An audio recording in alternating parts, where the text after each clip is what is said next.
السلام علیکم۔ یونانی AIPGET 2023 ریویژن میں آپ سبھی کا خیر مقدم ہے۔ آج ہم پڑھیں گے امراض راس و اعصاب۔ بنیادی معالجات سے ہم پڑھیں گے۔ بنیادی طور پر دماغ کی 3 جھلیاں ہوتی ہیں: ام غلیظ، ام رقیق اور غشائے عنقبوتیہ۔ ام غلیظ کو ڈیورا میٹر، ام رقیق کو پایا میٹر غشائے عنقبوتیہ کو ارکنوائڈ میٹر کہتے ہیں۔ اگر ہم انر ٹو آؤٹر دیکھیں گے تو پایا میٹر انر ہوتا ہے اور ڈیورا میٹر ڈی فار ڈیورا اور ڈی فار دور سب سے آؤٹر لیئر ہوتا ہے، سب سے دور ہوتا ہے، برین سے دور ہوتا ہے ڈیورا میٹر، اور پایا میٹر برین کے پاس ہوتا ہے۔ ام رقیق، رقیق مطلب پتلا ہوتا ہے، اور ام غلیظ ڈیورا میٹر غلیظ، وہ لیئر سب سے زیادہ موٹی ہوتی ہے۔ غشائے عنقبوتیہ کا محقق قدیم یونانی طبیب ایروفلوس ہے جو عیسیٰ علیہ السلام سے تقریباً 400 سال قبل گزرا ہے۔ غشائے عنقبوتیہ ارکنوائڈ میٹر کے نیچے، اورام رقیق یعنی پایا میٹر کے اوپر کچھ فضائیں ہوتی ہیں جنہیں بطون کاذبہ کہا جاتا ہے، یہ علامہ نفیس نے کہا۔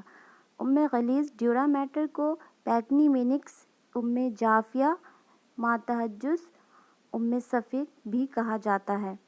ام غلیظ یعنی ڈیورا میٹر کی بیرونی غیر لچکدار ریشے دار جھلی ہے جو کھوپڑی کی اندرونی سطح سے چسپاں ہوتی ہے۔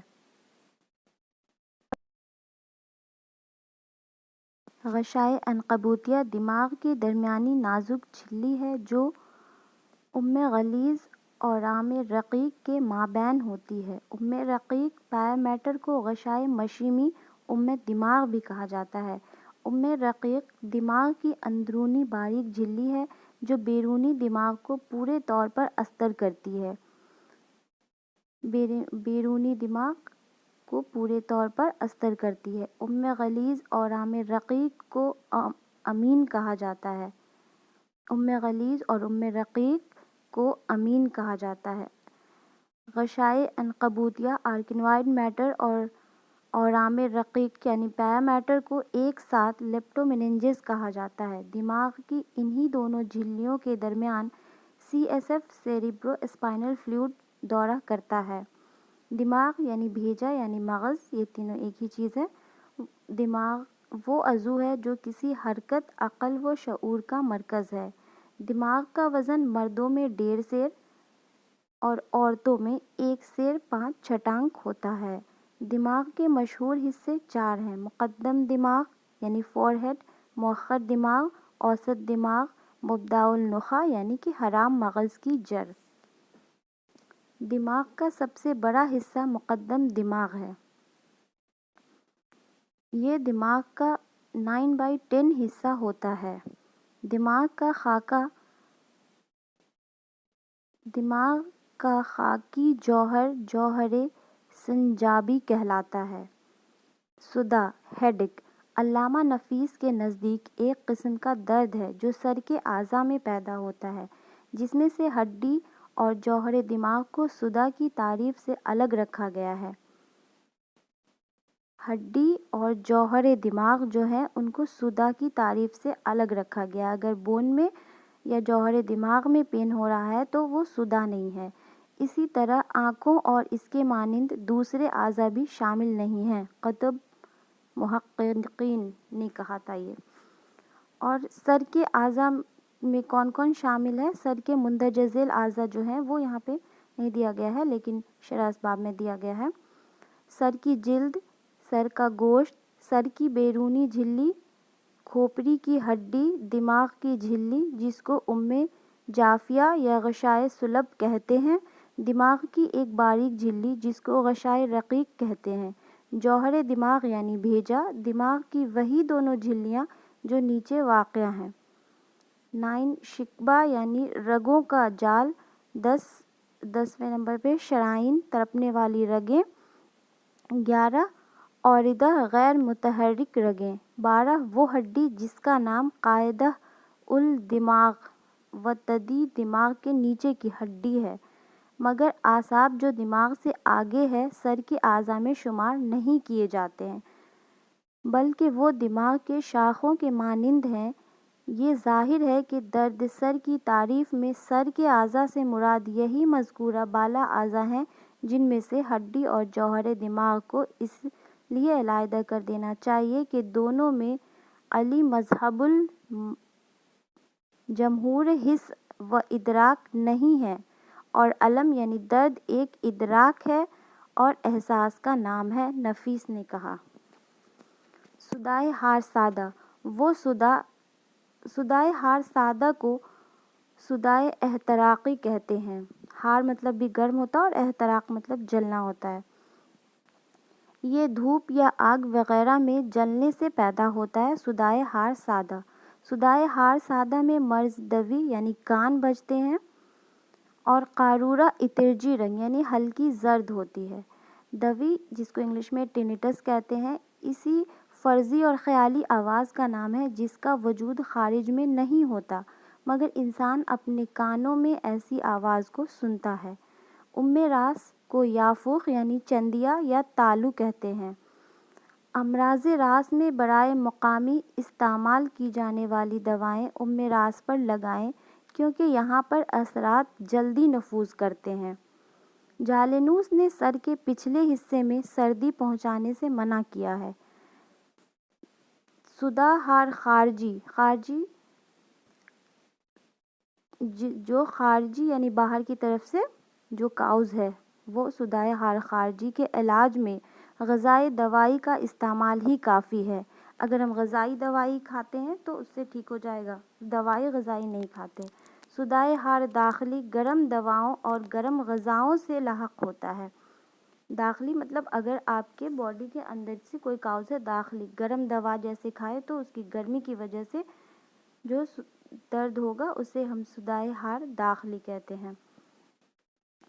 صدائے ہار داخلی میں مریض کو قلق ہوتی ہے اور حواس مکدر ہوتی ہے۔ قلق مطلب بے چینی ہوتی ہے۔ قلق اس حالت کو کہتے ہیں جس میں مریض ایک پہلو بدل کر دوسرے پہلو پر آتا ہے اور پھر صدائے ہار داخلی میں قرص آتا ہے اور پھر اس کی خواہش ہوتی ہے کہ اس پہلو کو بھی بدل کر کوئی دوسری حیت اختیار کر لے۔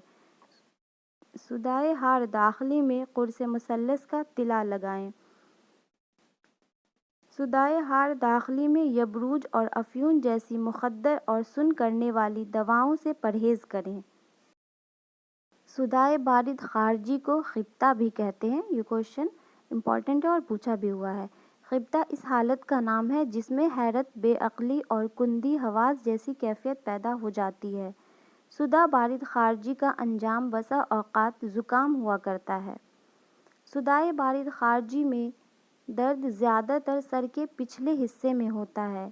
جو چیزیں بالقوہ بارد ہوتی ہے، مثلاً کھٹا دہی، ان سے درد سر کسی قدر دیر سے پیدا ہوتا ہے۔ صدائے بارد داخلی ایسی چیزوں کے استعمال سے عارض ہوتا ہے جو بالقوہ بالفعل انتہائی سرد ہو۔ صدائے بارد خارجی کے مریضوں کو سر کو کپڑوں سے لپیٹنے میں راحت ملتی ہے۔ صدائے دموی کو درد خلی بھی کہتے ہیں۔ اس میں نبض عظیم قارورہ غلیظ ہوتا ہے اور غنودگی کے باوجود گہری نیند نہیں آتی ہے۔ صدائے دموی میں رگِ کیفال کی فسد کھولیں اور معذورات پلائیں۔ صدائے صفراوی میں سر میں سخت گرمی کا احساس ہوتا ہے مگر بوجھ بالکل نہیں ہوتا ہے۔ نبض سری اور قارورہ صاف ہوتا ہے۔ اس کو اگر ہم کو یاد کرنا ہے کہ نبض سری اور قارورہ صاف ہوتا ہے تو ہم اس کو ایسے بھی یاد کر سکتے ہیں، سات سے صفراوی، سات سے صاف، سین سے سری۔ تو سین س کی آواز نکل رہی ہے نا، صفراوی، سری، صاف، تو ہم ایسے یاد کر سکتے ہیں، صدائے صفراوی، نبض سری، قارورہ صاف۔ صدائے بلغمی میں سر میں شدید بوجھ اور ثبات گہری نیند کی شکایت ہوتی ہے۔ امراض حادہ میں پہلے سے ہی پیشاب میں رسوب ظاہر نہیں ہوتا ہے، حالانکہ ان کے مادے شروع میں بہت ہی رقیق ہوتے ہیں۔ صدائے سوداوی میں نبض باریک سست ہوتی ہے اور قارورہ سفید اور رقیق ہوتا ہے۔ یہاں پہ سوداوی ہے، صدائے سوداوی، سین سے سوداوی، سین سے سفید، ایسے ہم یاد کر لیتے ہیں، اور سین سے سست، نبض باریک اور سست، سین سے سوداوی، سین سے سست اور سین سے سفید۔ صدائے سوداوی میں نبض باریک اور سست ہو گئی، قارورہ سفید اور رقیق۔ صدائے ریحی، ریح مطلب ہوتا ہے گیسیس، گیس۔ صدائے ریحی، اس میں سر میں تناؤ ہوتا ہے مگر بوجھ بالکل نہیں ہوتا ہے۔ درد سر مستقل مگر بدلتا رہتا ہے، کیونکہ وہ گیسیس پین ہوتا ہے تو وہ چینج ہوتا رہتا ہے، لیکن درد ہمیشہ رہتا ہے۔ صدائے شرکی میدی، اس میں درد سر عموماً سر کے اگلے حصے میں ہوتا ہے۔ کھانے کے بعد اور سر کو جھکانے سے درد میں اضافہ ہو جاتا ہے۔ شریان ثباتی یعنی کیروٹیڈ آرٹری کو دبانے سے اور قے و دست کے بعد درد سر میں آرام مل جاتا ہے۔ درد سر میدی بلغمی، اس میں پہلے تخمہ یعنی تخمہ انڈائجیشن کو بولتے ہیں، تخمہ ہوتا ہے۔ اگر درد سر میدی بلغمی ہے تو اس میں پہلے تخمہ انڈائجیشن ہوتا ہے، بعد میں درد سر تیز نیز تہو یعنی ابکائی، درد سر نیز تہو کا میننگ ہے ابکائی اور جسا ڈکار ہوتا ہے۔ درد سر میدی سوداوی کو صدائے حموزی بھی کہتے ہیں۔ درد سر میدی ریحی میں پہلے میدا میں درد ہوگا، اس کے بعد یافوخ یعنی چندیا کے مقام پر درد ہوتا ہے۔ صدائے زوفی دراصل معمولی اسباب کے نتیجے میں لاحق ہوتا ہے، جیسے فاضل، بخارات، آواز، بو سے درد سر ہو جانا۔ صدائے خفہ، یہ 2021 میں پوچھا ہوا ہے۔ صدائے خفہ خلا اور خشکی کی وجہ سے ہوا کرتا ہے، اس میں درد سر ہلکا ہوتا ہے۔ رازی کا قول ہے کہ صدائے خفہ اکثر عورتوں کو ہوتا ہے۔ یہ ہم کو یاد رکھنا ہے کہ یہ کس کا قول ہے۔ رازی کا قول ہے کہ صدائے خفہ اکثر عورتوں کو ہوتا ہے۔ کسی مادہ کے سخت استفراغ کے بعد صدائے خفہ وقوع پذیر ہوتا ہے، جیسے نزلہ، نکسیر، غرغرہ، قے، دست، فسد، ادرار۔ صدائے بیضہ و خوضہ، یہ مزمن قسم کا شدید درد ہوتا ہے جو پورے سر میں ہوتا ہے۔ اس میں ہر وقت ایسا محسوس ہوتا ہے جیسے سر پر ہتھوڑے مارے جا رہے ہیں۔ صدائے بیضہ و خوضہ کا سبب غلیظ بخارات ہوتا ہے۔ صدائے بحرانی، صدائے بیضہ و خوضہ ہم جو کہتے ہیں اس لیے کہ اس میں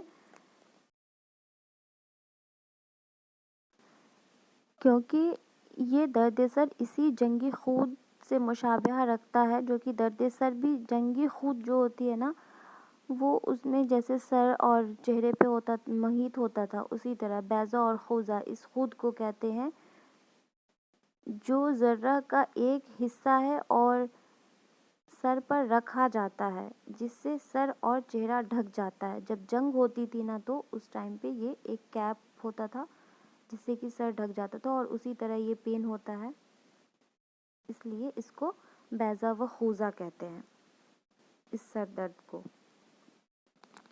صدائے بحرانی، یہ امراض حادہ عفونیہ کے سبب بحران کے دن پیدا ہوتا ہے۔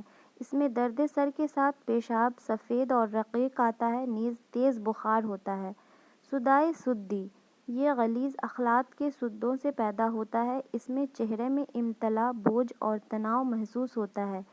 وقوع مرض سے پہلے مریض نے غذائیں زیادہ مقدار میں کھائی ہوں گی یا زیادہ راحت و آرام کا کام لیا ہوگا یا حمیات ترک کر دیا ہوگا۔ حمام ترک کر دیا ہوگا مطلب حمام نہیں کیا ہوگا۔